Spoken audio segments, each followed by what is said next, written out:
Welcome to Behind the Glasses with Sam J. I'm definitely not Sam J. Kobe. Alright, welcome back, guys. This is episode number 3, coming to you on a somewhat somber note because unfortunately, as you may recognize what I'm wearing, what you've seen in the news past few days, we have lost one of the greatest basketball players of our generation and of all time, Kobe Bryant, at age 41 in an unfortunate helicopter crash. This took place on Sunday, January 26th, and it's only been a few days, and you can still feel it really permeating throughout the whole NBA community and pop culture alike. Kobe's influence was way farther beyond the NBA. It transcended NBA and life itself, really, the whole Mamba mentality, which we all need to keep with ourselves until ever, because that's how we should be respected and honored. I'm just going to sum it up real quick. There's a quick summary here. I'm going to go more in depth as this video goes on, but for those who aren't quite filled in yet, let me do a quick rundown for you. Kobe Bryant and 8 other people were involved in a helicopter accident on Sunday, January 26th. One of the people in the accident was his 13-year-old daughter, Gianna, which is awful because they're on the way to her basketball game that he was coaching, which she was participating in. On one of the 7 other passengers, you had 2 of Gianna's teammates and their parents. You had the pilot, and then he also had a girls basketball coach with them as well. So I don't want to forget about the other 7 mentioned, but obviously you're going to hear the most publicity and press about Kobe and his daughter, maybe for obvious reasons, but let's not forget the other 7 people who lost their lives as well. Now that you're kind of filled in, I'm going to go more in depth just in a few moments, but first I want to go over some personal feelings I have towards the Kobe Bryant, because as you can see, I got a jersey, a hat, I've had shoes over the years. He was a pretty big inspiration and influence in my life, actually. One of the reasons why I got into basketball in the first place was because of him. As some of you may know personally, my last name is Jacoby, so Jacoby Bryant just kind of made sense. It kind of read itself. It's something I don't plan on letting go for quite a long time. In my opinion, he's surefire Hall of Famer this upcoming year. He's going actually in with Kevin Garnett and Tim Duncan, which is going to be an outstanding Hall of Fame class. Also, Kobe, he was respected by everybody around the league. Future players, present players, past players, coaches, personnel, anybody connected to the NBA through pop culture or actual players, coaches, and people of that nature, all were influenced, all had some kind of connection with Kobe, all looked up to him. I feel like Kobe had much more to give to more than just basketball, but to life, to people. Because you see, a month before actually he died, he helped people in a car crash. He actually cares about people, he cares about the game, he's a humanitarian, he has several charities he's a part of or runs himself. True heartbreak. There's no other really way to say it. It just sucks that unfortunately a great one like that didn't go out on his own terms. I personally got to see Kobe play in person. I went to Los Angeles on a trip in 2016, which was his last year, and actually I got this jersey at the game. It was one of the first 10,000 people got a replica jersey. Now has much more meaning to me.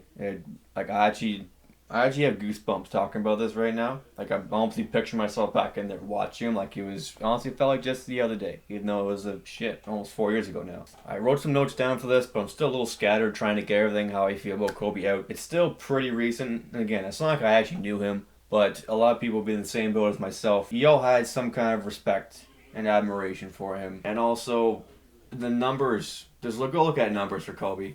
It's just ridiculous. Like, he scored over 40 points against every single team, put up 81 against my beloved Toronto Raptors.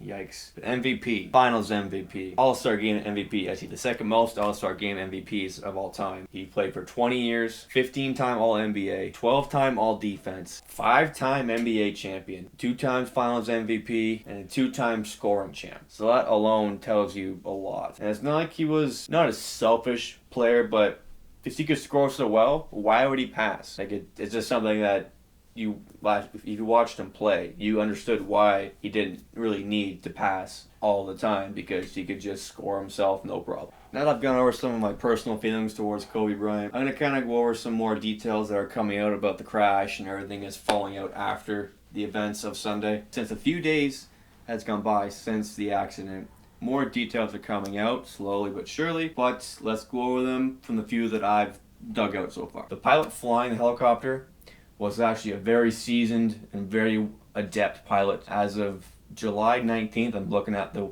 research I was looking at.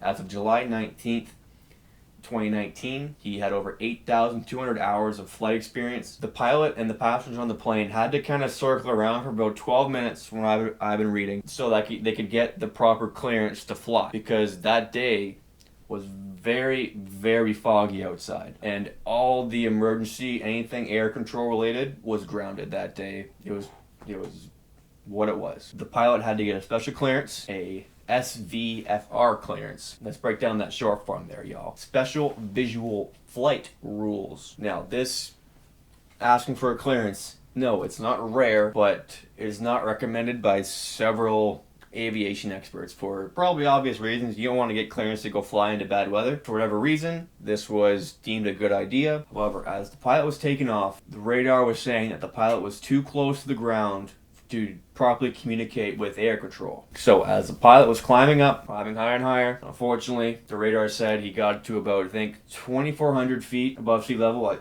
I'm not mistaken. You guys can fact check me on this. I did a little bit of research, but I want to get this video done, shooting people flavored tonight as well. But as the pilot was ascending, fortunately, this is where everybody met their demise, because I guess as he was ascending, he was trying to turn around something, and then if it's foggy, boom. Just to give you the magnitude of how decimated this crash was. It's not like it just kind of skipped along the ground. It crashed. There was no chance of survival, unfortunately. I am going to try to wrap this up a little bit. It has been not probably the greatest video, probably because I don't have my exact frame of mind, but just some final notes. If you have people you respect and adore, let them know.